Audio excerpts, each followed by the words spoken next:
What is up, you guys? Max115 here, and tonight I was able to take that global number 12. I think he was number 12. So I wanted to make sure and share that with you guys. He's probably one of the highest level players I've ever taken down. So let's not waste any time. I'll just go right ahead and show you guys. It's Yud Ko-hong. That's his Chinese name. The first three letters at least. It's something about moon, the roundness of the moon. That's what he means. Anyways, I think 1,705 victory points. I went full boost, 5 offensive statues, all 5 of them boosted. I did fail a few times until I with rczm, and I switched back again to the 3 zooka ratio. Rather, only 1 boat of medics, 3 rifles, 3 zookas, and here you can see I put down 2 boats of rifles first and 1 boat of zooka just to take down the sniper tower. I didn't want to put all my troops and expose them to the shock launcher in there. So right there, throw the flare and start moving them a little bit careful. I did lose a few troops along the way, but you know, that's how the deal goes when you have rczm. You're trying to smoke riflemen to the back. So very careful, especially because of that flamethrower in there. You have to be very careful. You cannot let that flamethrower just shoot even a little bit, because if some of your troops get exposed, they'll continue burning for 5 seconds and then they'll just die by the time they get to where you want them to get. So reflare, and then I think we went to the machine gun, threw some critters and a shock. No shock? There's the shock. Yeah, right on the mortar and the shock in the rocket launcher. There was a little bit of a delay there. This guy, he has I think 6 ice statues, 5 of them boosted, 6 total, but 5 boosted. They're all hidden behind the tree, so I can't show you, but you know, you can see his 4 offensive statues in there. Right there, look at the troops just fanning out nicely. Do not flare, that's the key, because I kept them flaring on the first few tries, and that was a big mistake. You just have to let troops, you know, fan out on their own and start hitting the base naturally. What you can do is just start throwing critters and shock bombs to help them out. Right there, the group on the bottom just took down the 1 shield on the bottom there. It doesn't look like we have a lot of troops left, but surprisingly, look, this group of zookas about in the middle there, they're gonna just park themselves and start shooting at the shield, while the second group down here will start wrapping around the base just the way I wanted it, so they can start distracting the second shot launcher. I had to throw 1 shot launcher right there at the boom cannon mortar combo on the left side. The troops down here were able to finish up at least 1 of the shot launchers, which was great. And now you can see I have a pretty good number of zookas, you know, still shooting at the HQ. Yeah, just chipping away at that second shield. The 1 shot launcher was kind of focused on the group down here, which was key, and that happened in the same thing in the previous video that I showed you guys before. So same thing, you just have to let them, you know, fan around the HQ and start sniping it around. I did lose all of the rifles. I lost most of my cryoneers. I think there was only 1 cryo girl left. Right there, 1 artillery to finish off the HQ. So that was global number, what did I say, 12 I think it was. Let's take a quick look. But that was actually a pretty good win. Let's see. No, where are we? Yeah, number 12 on the global. So, you know, not a bad base to take down. Let's move along. I don't have a lot of replays tonight. I lost most of them down here. You can see how many times I lost to this Leo guy. I was using rczm. Actually, all the attacks I did was rczm. But for this particular base, I just kept on failing. Ironically, he only had 3 ice statues. I was trying to take him down. I can show you guys at least one of these replays very quickly. So only 3 ice statues, all 3 of them boosted. Center layout with a shock blaster behind there. I think the trick here were the mines. The mines were kind of, you know, getting to me every single time. I did take out the shock blaster. I was kind of hoping that the troops could just take on the base head on by, you know, just wearing down the entire base little by little. We can just. Should I just go quicker, or do you guys want to see this in real regular speed? Maybe we can just leave it so you can see how I lost it. But I think I lost a lot of troops to those mines. I mean, he had a lot of good mine placement all around. I kept throwing shocks at the center rocket launcher, partly because I wanted also to shock one of the mortars and the flamethrower, because they do splash damage. At this point, it looked like I still had pretty decent amount of troops. But once they get closer and closer, those 2 mortars in there, they just started killing all of my troops by the numbers.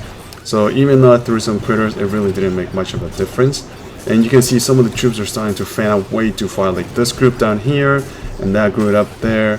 So once they fan out to the two extreme ends of the island, I don't think there's much more you can do.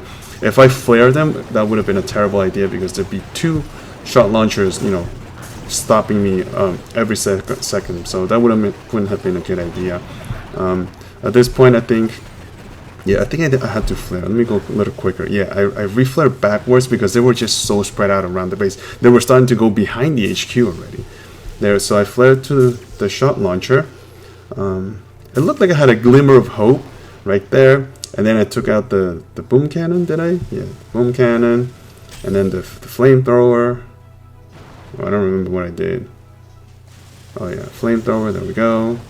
And then I tried to go for the boom cannon, but the mortar in the back and the 2 sniper towers, they killed all of my zookas. And you can see there was only 1 zooka remaining, so there was absolutely no way I could have taken him down. And I kept on, you know, being stubborn, and I kept on trying that one attack several times. It didn't work. I got really upset, and then I was just, screw this. I'm just gonna switch out to heavy zooka. Heavy zooka for these center bases are really good, and you'll see why. It just took 1 try with heavy zooka. It was a piece of cake. So put the zookas, 2 boats of zookas in the front, heavies in the front, 4 boats of zookas, and the last 2 boats of heavies at the very end there. Flare to the very back of the corner, and then start smoking them very carefully. So let them just walk, smoke. Maybe we can go a little quicker in the smoke part. The zooka stepped on a mine there, but not much to worry about. I just threw a medkit by the time they got to the back there. There we go. So throw a reflare as soon as that first flare was about to run out. Threw a medkit just to reheal those zookas, and then we flared to that mortar. I didn't want my troops to start hugging the right wall, so I flared them a little further into the base. So I decided to go for the mortar. And right there, throw some critters to distract the boom cannons, the shot launchers. I had to dump some of my artillery and gunboat on that 1 rocket down there, because that one was going to get my group of zookas up here, so I didn't want to expose that. Right there, let the troops just fan out again, no flaring, just let all the zookas spread out wide.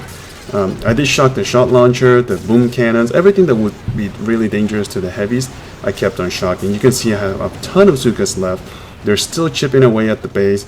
Not too many heavies though, but just enough. So at this point I was comfortable. I cleared enough defenses, so flare straight to the HQ, and you can see I have about 2-3 dozen zookas shooting at the HQ.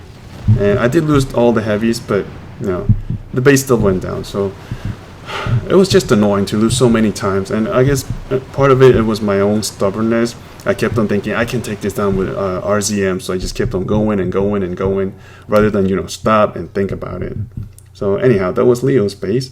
And then the remaining 2 bases down here, they were pretty easy. Excuse me. This one here was a corner base, only 2 ice statues. There were a couple of attacks I did a little bit earlier with TRM and RZM, but man, the thing is bright on my face. Wow. But yeah, I already lost those replays. I wasn't able to keep them, so you know, unfortunately, I can't share those with you. But you know, the last 2, Leo's base and you know, FR's base, the global number 12, those were the best ones. So I wanted to make sure I shared those with you. So anyways, this one only had 2 ice statues, typical corner base. I just, you know, smoke all my troops under a corner there so they can explode out of that smoke. Threw some critters to distract all the big single shots, and then just let them start fanning out and eat the base from the left side there. So I think you're going to see another pack of critters right there. The critters are mainly to distract the 2 shot launchers. So right there, you can see the shot launchers are starting to shoot at the critters rather than at my troops. Well, at least one of them was. So another box of critters. The only problem is that the mortars and the shock blaster was, you know, killing all of my critters too quickly. Right there, I threw the first shock. I was also saving the shock and try not to use them until as late as possible, so I can, you know, save them for the mortars and, you know, all the splash damage that was towards the end. So right there, just let the troops fan out really wide. You can see I still haven't flared. I'm learning actually at this level that flaring sometimes doesn't work very well to your advantage, so you just have to let RZM spread out and do their own thing. Of course, you don't want them to spread out too far, because you saw what happened in that previous base. Once they spread out too far, they just get themselves killed. But at this point, I was feeling pretty good. Moved them all to the corner. I had a lot of gunboat energy because we took out so many buildings, so I just dumped a few artillery shells just to get rid of some of those little mines in there, and then just let them walk straight. I wanted to get rid of that mortar in the bottom because that one was gonna get really annoying once we get down there. It's not really within range of my troops, but that thing will be. But my troops will be within its range later, so I didn't want to risk that. Right there, really well placed shot to stop the mortar, the flamethrower, and the shock blaster. Well, not like the flamethrower would need it. We're still pretty far from it, but still, it was a good shot. Throw another one right there, and I guess you guys can kind of guess what's going to happen here. We still have a pretty good number of rifles, a pretty decent number of zookas. Ooh, I lost a whole bunch of those 2 mines there. See, mines are just so deadly against zookas. They need to nerf those mines, in my opinion. I hate mines. Alright, and, 2 machine guns, really not a big deal for any kind of troop, really. Not even for rifles. So I don't really understand the point of machine guns. I guess they're more effective against warriors, probably. But right there, with only 1 boom cannon shooting at us, there was nothing this base could have done to stop us. But then again, he only had 2 little ice statues, so that wasn't a big deal. And then the last base, MHO, which base was this? Okay, so similar base, center base, shock blaster behind, 4 ice statues, only 2 of them boosted. The defensive building damage statue was not boosted. I don't know if it ran out or the guy just doesn't boost it. So I just went ahead and try to take advantage of that. It makes a big difference when the building damage is not boosted. There's a lot, your troops will last a lot longer. But that's like stating the obvious. Anyhow, so put all the troops in the bottom corner there. I wanted the troops to start eating the base from the bottom there. If you notice, I only put down 3 bolts of rifles. I think I didn't put all of them down. There were a lot of single shots in the front, so I wanted them to kind of spread out, take them out first. Right there, I put the last bolt of rifles. I didn't put them all out together because if they bunch up too close and there's too much splash damage, they'll just get all killed. So, I feel like doing it this way kind of prolongs and gives me a few extra rifles to work with. So smoke them right there, and as soon as that smoke was going to run out, we're going to throw a shot, and I missed a shot launcher. I was actually pretty upset about that, but nothing I could have done. So I threw some critters to try to see if I could, balance the missed shock in there. Had to throw another shock at the shock blaster. For some reason, I personally feel like the shock blaster is too dangerous. It's too deadly. Even though I have a pretty good amount of rifles, I feel like, a few seconds of that thing just shooting at us would just kind of kill all my troops. So I didn't want to risk it. I threw another shock there. I wanted to stop it as much as possible. Let the troops kind of fan out there. I was trying to get enough gunboat energy for 1 more shock. And I think I did get that, yeah, right there. So that was the last shock I threw, and then flare straight to the shock blaster. It wasn't a very good idea, especially with that mortar on the left side just shooting at us. So I had to throw a med kit to kind of, try to heal the guys in there. But then, once the blaster went down, the zookas did a really good job taking down the 2 mortars. And it looks like I had a ton of zookas in there, a lot of them. I had to be careful they wouldn't kill the rocket launcher wouldn't kill us. But then I realized that the rocket launcher alone wouldn't have been enough to kill my zookas because his defensive building damage was not boosted. So that was really good, and it worked for my advantage. Right here, I think we're going to re-flare very soon. Yeah, right down there to the bottom, just to walk away from that machine gun. And then from here on, you can, kind of park the troops. There were a few zookas who kind of strayed off, went to those buildings in the back there, but that's fine. You just have to keep thinking that for every little building that they do take out, the health of the HQ comes down just a little bit more. So it does help. And then I flare straight to the HQ. Not much more to do here, but just wait and let the zookas finish off the HQ.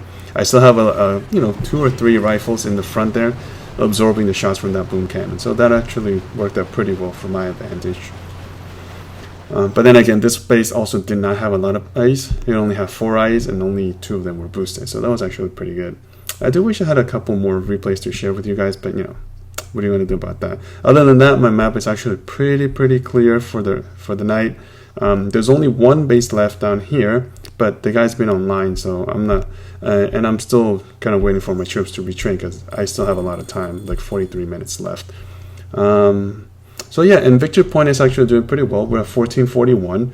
At this point, nothing is going to change as far as ranking goes. I'm still number 7 in the US. You can see the next spot is 40 victory points away from me. So, you know, it'll take about a week or a week and a half before I can move up one more spot, which is getting kind of crazy. But anyways, and I'm actually pretty close to my friend Jalex, who's number 5 in the US. Close on the leaderboard, not in victory points. The man is like 100 victory points away from me. So, crazy. As far as global, I also moved up like 2 spots only. So I'm at 66. I think, what was I last night? Like 72, something like that. So, you know, we're chipping away, but 66 is... Was I 66? I can't remember. Whatever I was in the previous video. Anyhow, I'm 66 now. That's only 16 spots away from the global top 50. So, you know, hopefully we'll make it in there pretty close. I'm also noticing that global top 50 right now is at 1483. And then the next spot up for me is 1488. So by the time I move into number 6 in the US, I'll already be number 50 in the world. So, you know, we'll see. Hopefully we can get there pretty soon. It'll be pretty exciting. I'm excited for it personally. All right, so I think we're gonna cut this video short. Well, it's not that short. It's already been running fairly long. So, you know what? I'll just stop in here. I'll stop blabbing, and I'll see you guys next time, guys. I hope you guys enjoyed the video. I'm Max115, and I'll see you in the next push. Bye.